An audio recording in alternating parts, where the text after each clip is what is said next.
Hey everybody, welcome back to the MTG Rookies podcast. My name is Jake. I am Blake. And today we're going to be talking about an exciting topic that we hope equips you to make some good decisions about how to enter into the game as a beginner. We're going to be talking about which pre-constructed decks are best for beginner level players.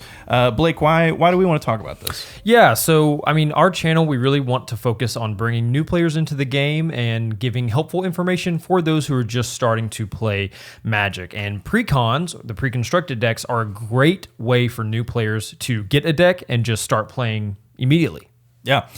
So if you didn't know, a pre-constructed deck, it looks exactly like what you see in front of us with these boxes. It comes with everything you need to play a game of Commander with your friends right out of the box, including the land base, all the cards in the 99, and the Commander, which gives you a pretty straightforward strategy, at least the ones that we've chosen to present to you today. That's one of the factors that we are considering.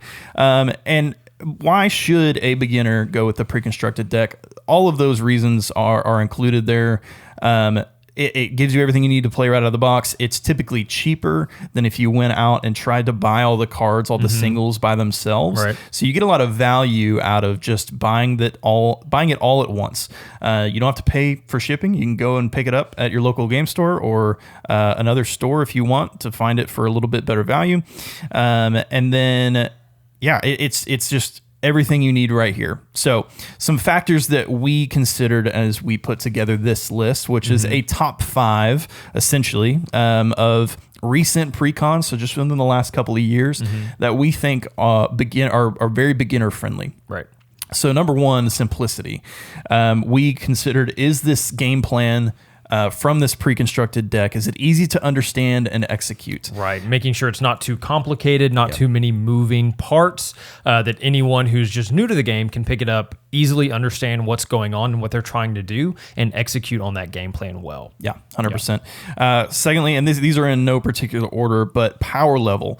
Can the deck keep up with other decks that might be in your pod at the table right out of the box? So when we're thinking about brackets, it's probably going to be along the 2 to 3 range. Right. So out of the box, it should be able to keep up depending on your pod. It's definitely more casual. You're not going to win any CDH games with these unupgraded, but they can typically keep up. Right. And win some games. What we learned when looking at, all the decks that we were considering on adding here, not all precons are created equal. There are some that are a lot stronger and can compete way better than others. So the ones on this list, usually just from experience that we have or looking through play testing some of these decks, they can usually hold their own against other precons, but also against maybe some other decks that people have just built with commanders that they like.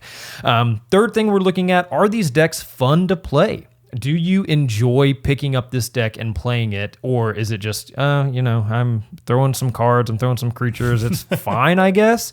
Fun was definitely a factor we wanted to consider here. Yeah, you don't want to jump into your first Commander game and just completely hate it and want to quit. So we want this to be something that is not only like it's simple, but it's also enjoyable. It's a good play pattern that you want to repeat because you're going to be pulling this out and playing it multiple times, hopefully. Yeah, especially when you're just getting your first few decks. If this is the one deck you own, you want to make sure it's something you enjoy playing and want to bring back to the table every time you play. Last kind of factor we wanted to consider, which is very important to beginners, is the budget and the value of these decks. So we wanted to look at decks that aren't going to break the bank. Typically on the lower end of total cost is what we're looking at here. Definitely a big factor when choosing our top 5 for sure. Yeah. And one of the things that goes hand in hand with that is just value. What are you paying for? So it may be a lot of these decks, the decks out there may be budget friendly, but you don't really get a whole lot of reprint value out of them. Right. And so with many of these decks, you get some common reprints that you might see in a lot of pre-constructed decks, but you also get some mechanically unique cards. And the reprint value gives us a good idea of kind of what you're getting, like what's your bang for your buck. Right. And so we'll kind of go through with each of these, how much, what does the deck's cost, and looking at what is the deck's value in terms of singles if you were to just go and buy all of them individually. Right, yeah. So we took all that into consideration, and we will now begin talking through what we chose for our top 5 recent precons for beginners. Real quick before we start, did want to mention an honorable mention, which is the starter decks. So Magic, Wizards of the Coast, they did make, I believe it's 5 starter decks. Yeah, I think it's 5. All these range around $25, and they are what they sound like. They're starter decks. These are for the beginner of the beginner. You've never played Magic before. Your friends told you, hey, Commander's fun. Get involved for $25, and these starter decks are a way to do that. Now, honorable mention because these are known to not be very strong. They're usually not that competitive. They're all pretty simple to follow. Like First Flight, for example, it kind of just focuses on flying creatures. Yep, which is great. And that's basically the whole game plan, which is easy. You're going to get some follow. evasive flyers in. You're going to get some damage in. It's a very simple game plan. Absolutely. Just play creatures that fly. And the rest of the decks kind of follow the same idea, where it's just a very simple game plan that anyone can execute on. And there's some pretty notable commanders in there. Gisa and Geralt, great zombie commander. Carter, Doomscourge, very notable Rakdos commander. It's going to do what you expect a Rakdos commander to do. A Dragon's deck, these are good, starter commanders. That they're pretty straightforward. Absolutely. We didn't choose them though because they were a little too beginner forward is what we were thinking. So we're going to take a look at some other ones. But I did need to mention my first ever game of Magic I played in person was with my First Flight starter deck, and I won. Yeah. So that was a good morale boost for me. And then you swiftly turned it into a Grand Arbiter deck. We don't talk about that. We don't talk about that anymore. Okay, Jake, what's number 5 on our list of precons here? So coming in at number 5 is Animated Army from the Bloomborough set of commander decks with our favorite trash panda, Bello, Bard of the Brambles, in the command zone. What does Bello do, Blake? Yeah, so Bello is, for 1, a red and a green. He is a 3/3 raccoon bard. And that card reads, during your turn, each non-equipment artifact and non-aura enchantment you control with mana value 4 or greater is a 4/4 elemental creature in addition to its other types and has indestructible, haste, and whenever this creature deals combat damage to a player, draw a card. Great. Yeah. So this is a pretty simple Gruul deck with a twist. So just like any other Gruul deck, you're going to be pretty aggressive. You're going to want to swing in for damage. But one of the beautiful things about this is that you're going to be playing these big mana artifacts and enchantments that you can then animate, so hence Animated Army, into creatures that have haste and indestructible and are 4/4. So they've got a good body on them, and you don't have to be afraid of swinging in for damage and losing your creatures because they're going to remain on the board, and they're going to be useful for later in the game as well. They've got you're kind of a little toolboxy in that you're going to be able to tap them for mana or use them as creatures later on in the game. And if they swing in for damage, you get card draw right off of your commander. Yeah. So that's huge. Yeah, these the enchantments in this deck, the artifacts in this deck, they're all very valuable in terms of just giving you benefit in the game. So some of the best cards from this deck that we think, Gratuitous Violence is a fantastic enchantment that this deck comes with, as well as like Unnatural Growth. Berserker's Onslaught, really kind of playing into the Gruul mindset of just, hey, this game is all about combat, and I'm going to win off that.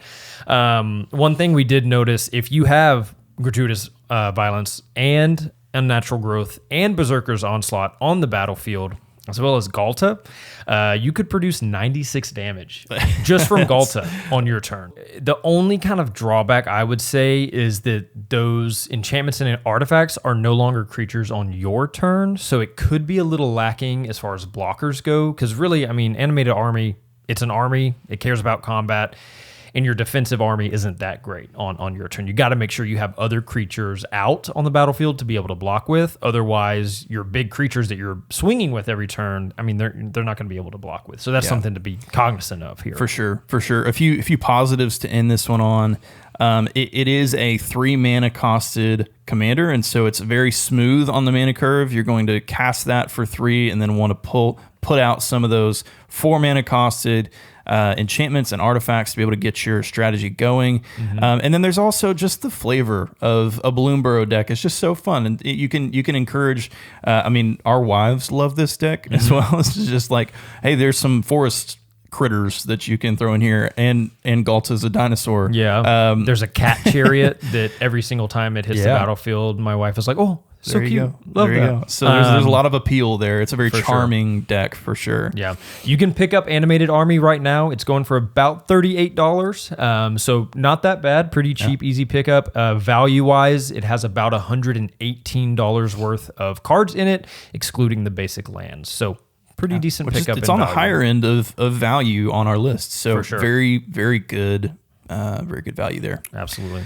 All right, next deck on the list, number 4. That is Revival Trance from Final Fantasy with Terra, Herald of Hope in the command zone. Jake, tell us a little bit about her. Yeah. So this is actually the deck that I picked up from the Final Fantasy selection. I had heard that the Final Fantasy decks are coming out, and I decided I wanted to play Final Fantasy VI because I'd heard that was one of the more popular ones and one of the more enjoyable ones.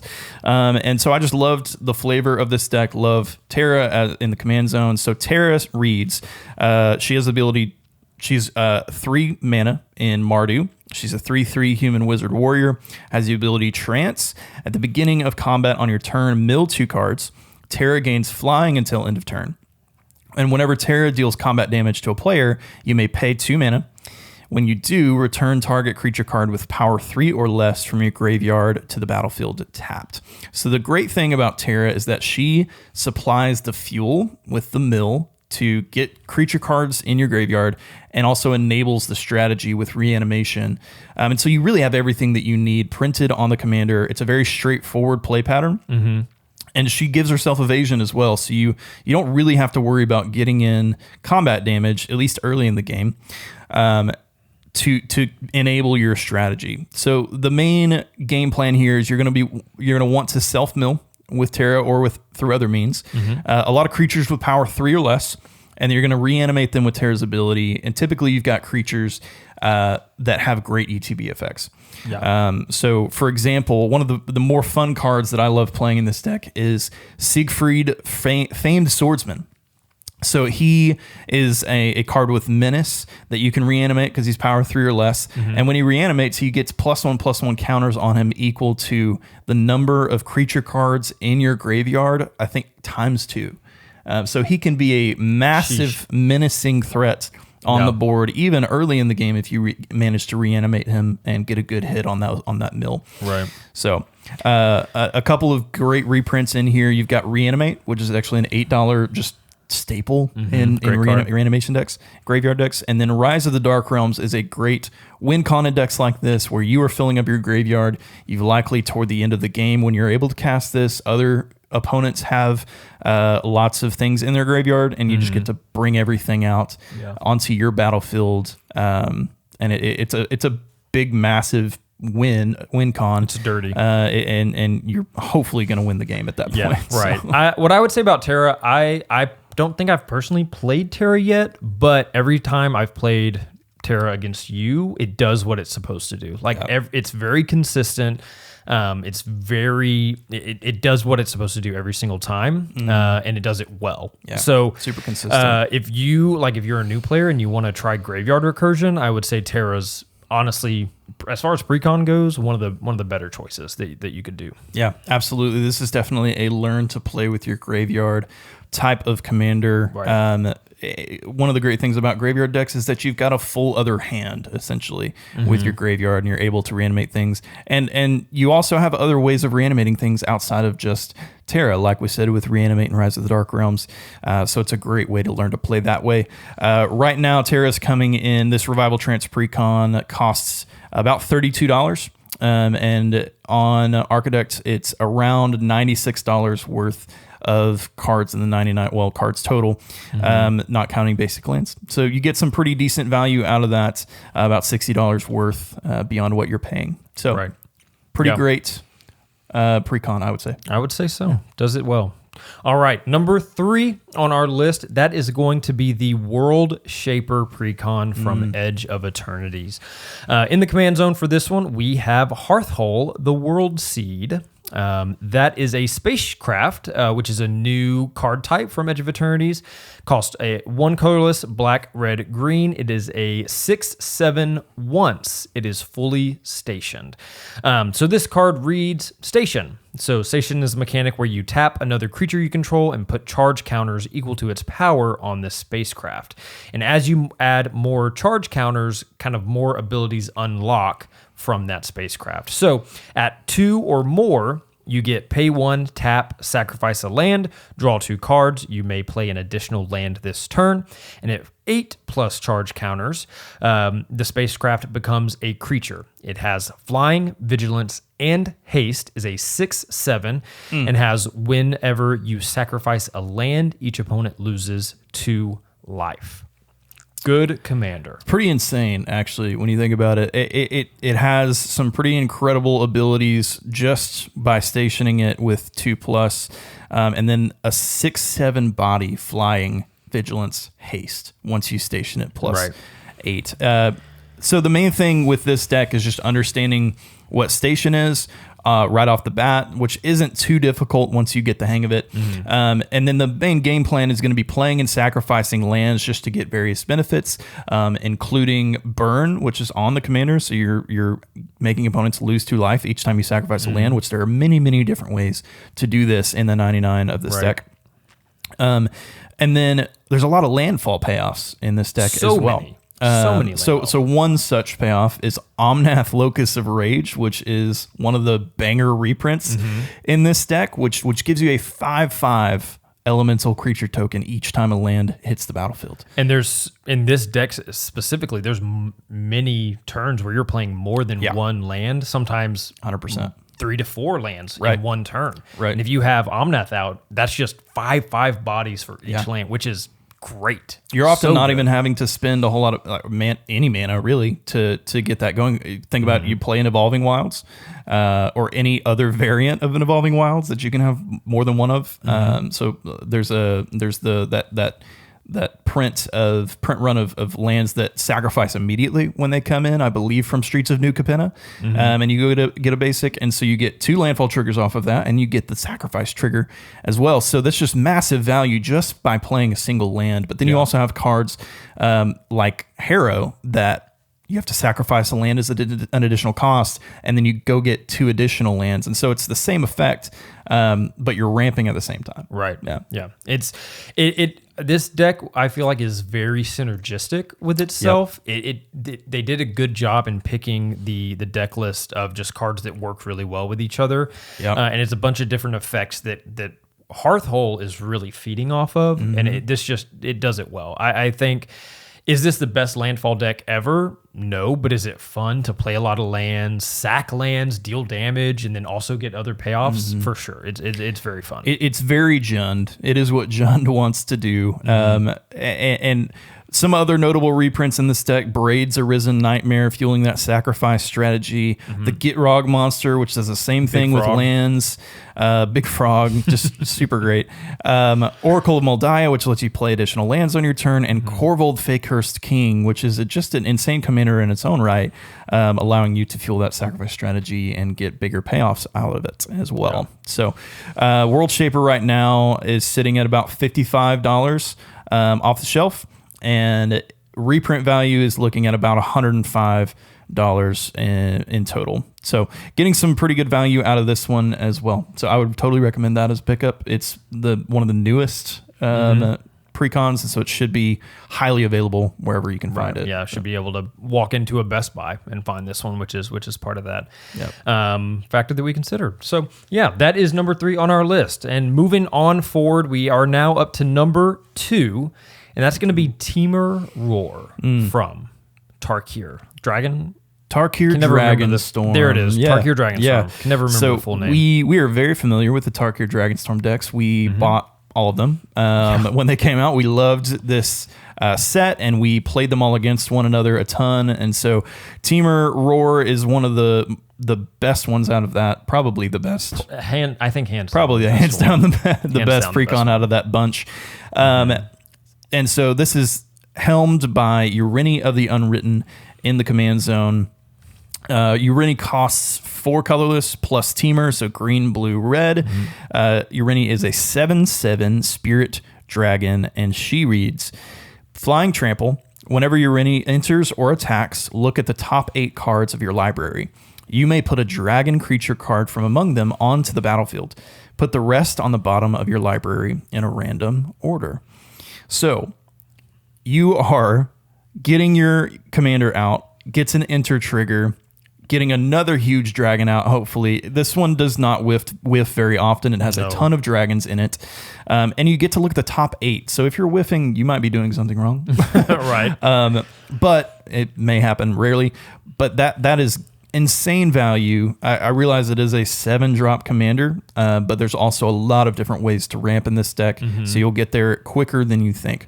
Game plan is extremely simple. You just want to ramp hard. You want to play big dragons. You want to get Urini out and get its triggers going so that you can overwhelm the board with big flying dragons. Yeah, which is easy to do. Dragon Tribal is tried and true. It does well constantly, and Urini is no exception. Yeah. This deck, it does what it's supposed to do with the Dragon Tribal. The crazy parts too is you have Urini out and you can for free play a 9-drop dragon, which is playing stuff for free. I always say it. It's one of the best mechanics that is in the game. Anything that allows you to cast something for free, cast something without paying its mana cost, just putting something onto the battlefield, it's always going to be valuable in any kind of deck that allows that happen. Yep. Anytime you're playing against this deck, it's just an extremely volatile game. There's just massive swings in momentum because you just go from maybe a pretty tight board state to you play Urini, and then you've got at least 2 big threats on the board. Maybe more. You might hit something that multiplies your dragons or gives you more creature tokens or something like that. And so it can easily get out of hand quickly. Absolutely, yeah. Some of the best cards in this deck that we think, so we talked about ramping hard. One of the best ramp spells in this is an enchantment in Encroaching Dragon Storm. So that is whenever you play a dragon, I believe you get to go, is it tutor for 2 basic lands? Yeah, so basically you play Encroaching Dragon Storm, you get to go get 2 basic lands, and then when you play a dragon, it returns to your hand, so you can just continuously ramp, and you're playing dragons all the time. So when a dragon enters, you get it back to your hand, you can play it again, go get 2 more basics, and then just complete that or keep that cycle going. So that's a very good ramp spell that you can do, because there are some low cost dragons in here that you can kind of play early before you get Urini out, and that's a great way to just kind of ramp up to eventually getting Urini out on the battlefield. Or dragon enablers or discounters like a Sarkhan, or like there's another one that's kind of like a human dragon, like ritual guy. I don't remember, but it discounts your dragons, which is helpful. Yeah. There's also some really, really good dragons in here. So one, for example, Hellkite Courser. That's one that you can play before Urini is out on the battlefield. Hellkite Courser allows you to bring your commander onto the battlefield for free and give it haste. So we're going to get 2 Urini triggers without even casting her. We're doing that for free off of Hellkite Courser, which is fantastic. Another potentially game-ending dragon that you can play is going to be Atarka World Render, giving all dragons double strike. And the dragons are big to begin with, so giving them all double strike, potentially you can end the game on that turn once that dragon comes down, if you're able to. So yeah, a lot of good options here. 100%. One thing that I didn't think of until right, something simple like Swiftfoot Boots can just be so insanely game changing in this deck, because if you get Urini and you manage to have a few extra mana lying around, or I believe it's just 1 mana to equip Swiftfoot Boots.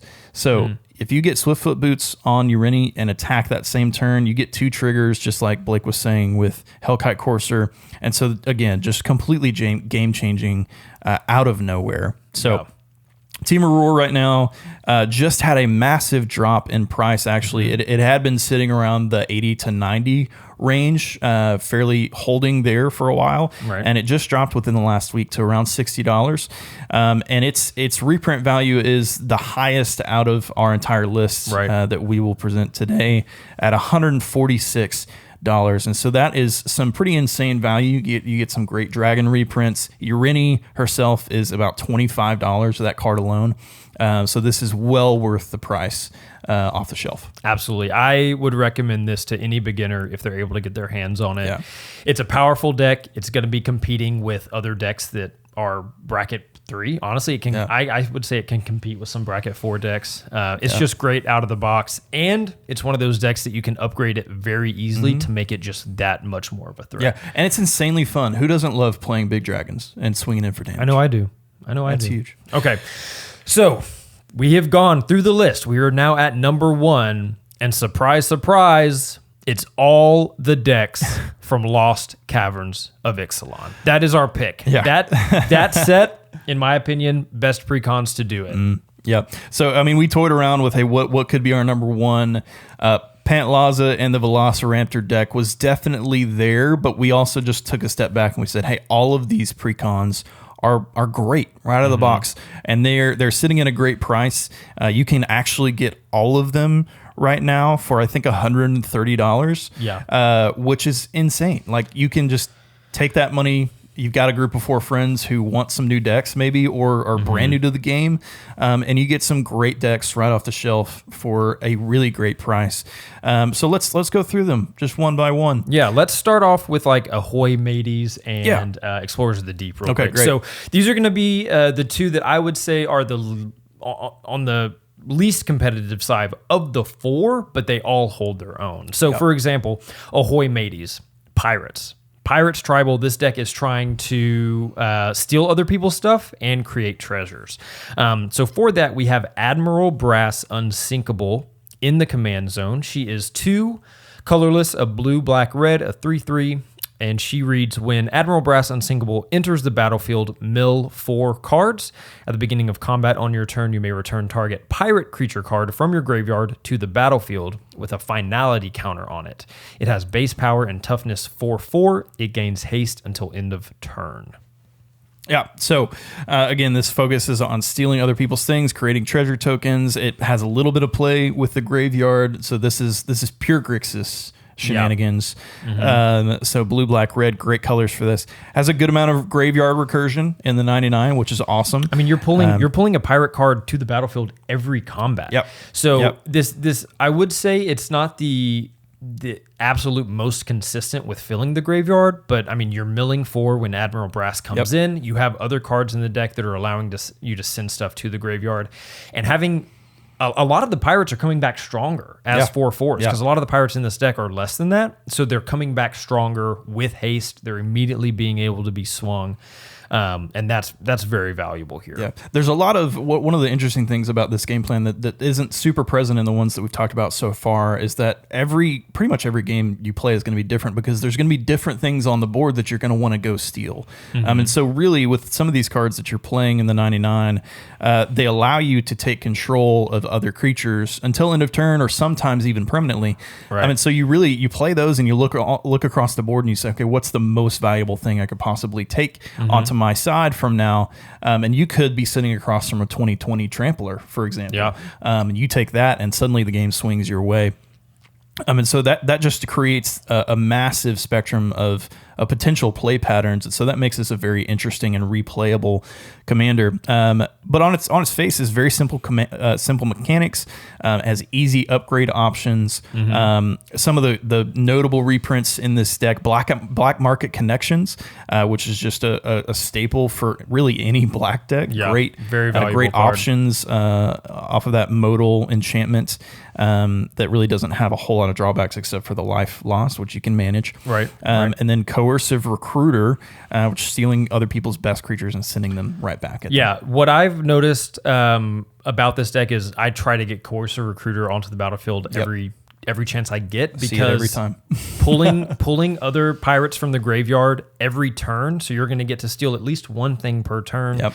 And there's a lot of cards in this deck that are creating like zombie pirate tokens, and that counts as a pirate entering the battlefield for Coercive Recruiter, so you're stealing something else. So being able to steal someone's commander and send it at them is great. Or if someone else has like a Galta on the battlefield, it's like, oh, I'll just take that let me borrow that for a turn and send it at someone. So Coercive Recruiter is busted in this deck, does well every single time it sees play. Yeah, for sure. So Ahoy Mateys sitting at $25 right now. I mean, that is insane value for $106 of value. That's starter for deck singles. That's starter deck money. And you're getting just a great insane. deck. Just insane. All right, let's move on to Explorers of the Deep. So this commander deck is helmed by Hawkball of the Surging Soul. It is a mana cost 2 green and blue for a 3/3 Merfolk Scout. It reads, at the beginning of combat on your turn, each merfolk creature you control explores. What is explore, Blake? Well, I'll tell you. Reveal the top card of your library. Put that card into your hand if it's a land. Otherwise, put a 1/1 counter on the exploring creature. Then put the card back or put it into your graveyard. So great card selection. You get to preview what's coming up, and you get to potentially buff your creature. You get to put a land card in your hand. There's a whole lot of great effects there. And then the second ability says, whenever Hawkball of the Surging Soul attacks, you may put a land card from your hand onto the battlefield. If you don't, draw a card. Yeah, this deck is so good at what it does. It's consistently ramping, and you're gonna have payoffs for those spells. So what I love about Hawkball is he's putting lands into your hand and immediately letting you play them. And there's a good amount of landfall in this deck as well. But I just think for ramp alone, and that's not even what the deck's trying to do mostly, but the ramp alone is very it's just not considered to be the main point of this deck, but I feel like it's consistently ramping faster than a lot of the other decks. It's just something that Simic just does extremely well, and this is a great example of that. One thing to consider too is Merfolk is one of the most supported strategies or tribes rather in the game of Magic, and so you have no trouble with finding Merfolk that you could slot in here if you want to go and upgrade, which is awesome, and we're getting even more support from it when we go to Lorwyn in the next year. So the best thing about this deck is that you can get a lot of the Merfolk onto the battlefield with all the ramping you're doing, and then every turn you're probably just going to put a lot of 1/1s on them. So they're just going to get bigger over time. And this deck also does a lot of good by preventing blockers. So essentially, like Herald of the Secret Streams, he allows basically anything with a 1/1 on it can't be blocked. And all of your Merfolk folks with all the exploring you're doing are going to have 1/1s on them. Because Hawkball says each creature you control explores. Yes. Yeah, so they're all going to have at least 1/1 on them more than likely. And you have Herald of the Secret Stream out, they can't be blocked. That insane. I've seen that end games, and it's like it's a very simple play. Another one that I really like in this deck, Master of Pearl Trident, gives Merfolk Island Walk. Another unblockable option. Now, everybody might not be playing something with islands, but at least one person is, and you can bully them real hard. It becomes a massive threat, absolutely. And then, an alternate win con in the deck, Simic Ascendancy. You're putting all the 1/1 counters on things. You're going to rack up the counters on that card, and it's a great potential alternate win con in the deck. Yeah, and Simic Ascendancy is one of those cards you can get out early, and buy all those Explore triggers. You're gonna have to. They're gonna have to respond. It's not really a question if you're gonna get there. It's when are you gonna get there? Right. And exactly. How quickly do I need to take care of that? You're forcing your opponent's hands by using a removal spell on it. Yeah. So 100%. Just a great deck overall. And all of these really from the Ixalan set are tribal, but Merfolk is super fun, very well supported. Absolutely. Another $25 off the shelf deck. Can't beat that. $105 in value. Just can't say enough about how valuable these Ixalan precons are. For sure. Yeah, going to the third one here out of the Ixalan precons, we have Blood Rites, and that is helmed by Clavelino, first of the Blessed. He is a one colorless white-black 2/2 vampire cleric. and he reads, whenever you attack, target attacking vampire that isn't a demon becomes a demon in addition to its other types. It gains when this creature dies, draw a card, and create a tapped 4/3 white and black vampire demon creature token with flying. This is a great vampire commander. Yeah, absolutely insane.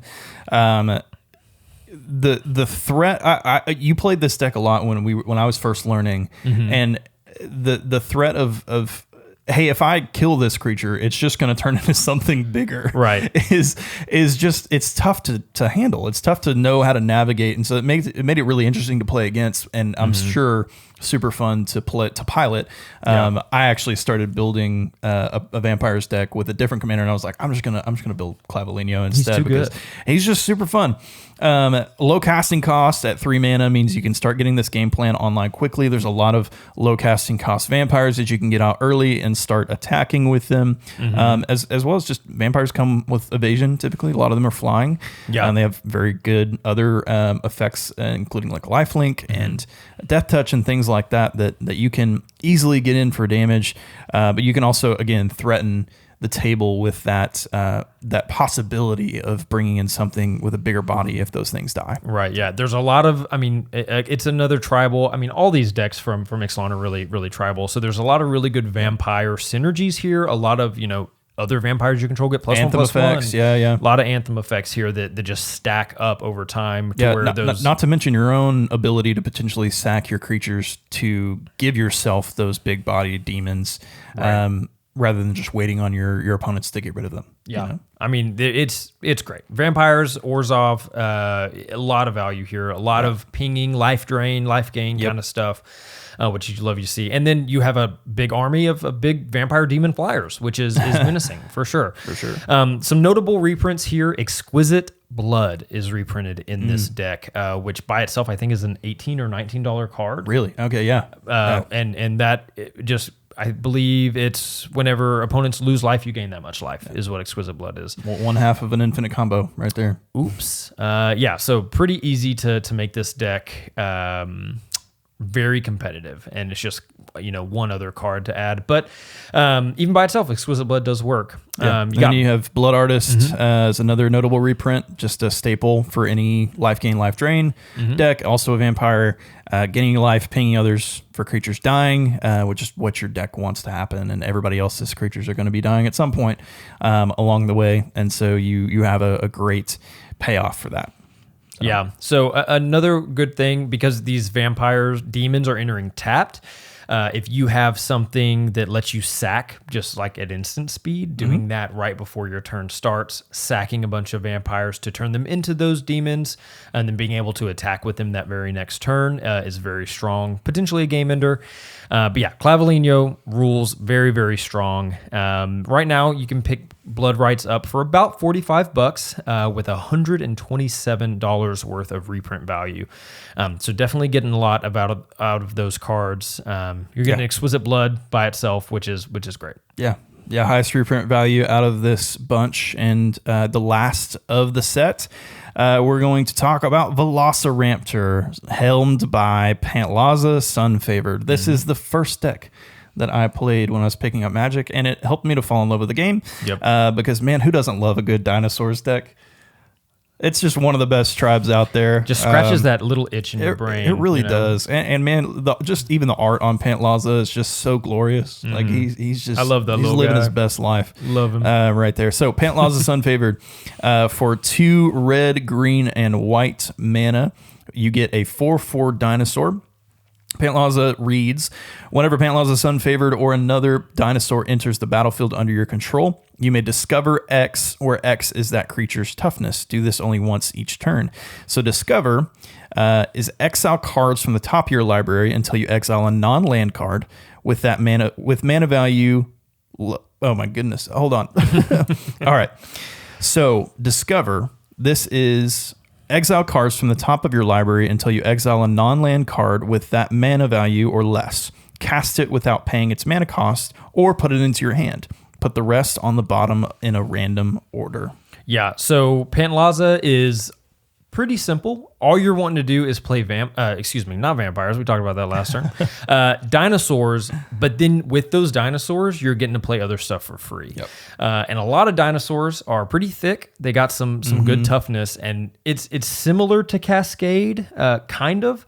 But basically, you're just searching, you're hitting stuff for free and getting to play it instantly. And that X, where the mana value is based off the toughness, so you're usually getting to play something like 4 mana value or less for free. Yeah, definitely. And you get that going immediately when Pantlaza hits the battlefield, which often you can get Pantlaza out early because there are some discount abilities in this deck for dinosaurs. And then you're just like, it's similar to Cascade, and then it can just get out of hand really quickly. Yeah. It does have that limit of only once each turn, but honestly, it does not super limit you when you're actually playing.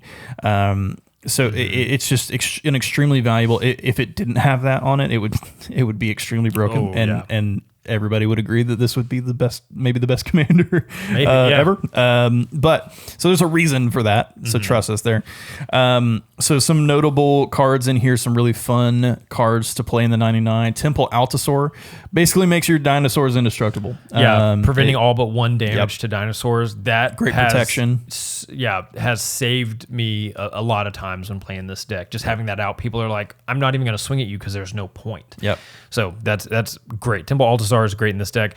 We're talking about casting stuff for free. We have a Tali Primal Storm in this deck. Yep. You're getting to cast stuff off of that attack trigger. Everyone loves a Tali, right?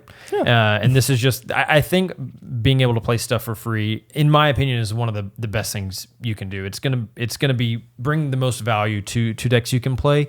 And having multiple kind of cards that allow you to play stuff for free is huge. Pantlaza is fantastic. Every single time I want to teach someone to play, or hey, I love Commander, I want to have you play this deck, I give them Pantlaza every single time. Yep. And it was extremely simple to pick up. Once you kind of figure out, discover, you kind of have to, maybe be reminded of what that is a few times. I know I did. But at the same time, you're having fun because you're just playing big dinosaurs, and you're swinging in. Naya is just a very fun color identity to start with as well. You don't have the trickery and the complexity of blue, and you're not. Black can kind of get that way as well sometimes. It's a little bit slower potentially, but with the colors and the ability to ramp well, removal ability to manage the table, and then the aggro with red, it's a great combination to get started with the game. Absolutely. I think there is a reason Pantlaza is so high up on the EDH. And number 6, I think. Number 6 on EDH Rec. Top commanders. There's a reason. It's so good, and it's one of those decks you can easily just add a couple cards and make it that much more threatening. Not hard to upgrade at all. So it's probably number 1 of the number 1 on our list here. Yeah, 100%. So you can pick up Velociraptor. In the past, man, it's been pretty difficult to get a hold of, and it's been expensive, but right now it's at $60. You can pick it up, find it on TCG Player or Card Kingdom or something like that, for $109 worth of value for the singles if you were to buy them all individually. And one thing to note that we didn't really talk about at the beginning, we talked about it being $133 to pick all of them up by themselves. And if you add up the value of all of them, it's like over $420 of That's value. Huge. So you're getting a ton of great cards if you pick these up all at once. They're insanely fun to play against one another as well. And again, just right out of the box, you're having fun. It's a easy strategy to get started with each of these. And I couldn't recommend it enough if you're looking for a beginner pre-constructed deck. Absolutely. All right, well, now we want to know, what is your favorite Precon? What have you found the most success playing with? What is the strongest? What do you enjoy playing? Is it one of the decks that is from when they first started making Precons, or is it one of the ones from the past couple of years? Yeah, definitely. And also just be sure to subscribe to the channel. That would help us out a ton, and you can keep up with the content that we are making. If you want to see more content like this, specifically geared toward beginners, you can follow us through that. And please share our content with new players that are trying to get into the game, specifically this video, if they're looking for a Precon to get started with. If you want to support us in a more direct way, we do have a Patreon that will be linked in the description below. You can jump onto our Patreon, support us for even just a few bucks a month. We also want to shout out our very first patron, Cordelia Bristol. Thank you so much for supporting us. It's been awesome to get to know you through the comments, and just to have a supporter in that way is just, we're super thankful for that. So we appreciate it, helping bring this content to the masses. Absolutely. If you want to see some of our other videos, you can follow the link right here in the middle of our two heads, and you can see our previous podcast episodes and gameplay videos as well. Absolutely. Thanks, guys, for watching. We'll see you in the next one. See you on the next one.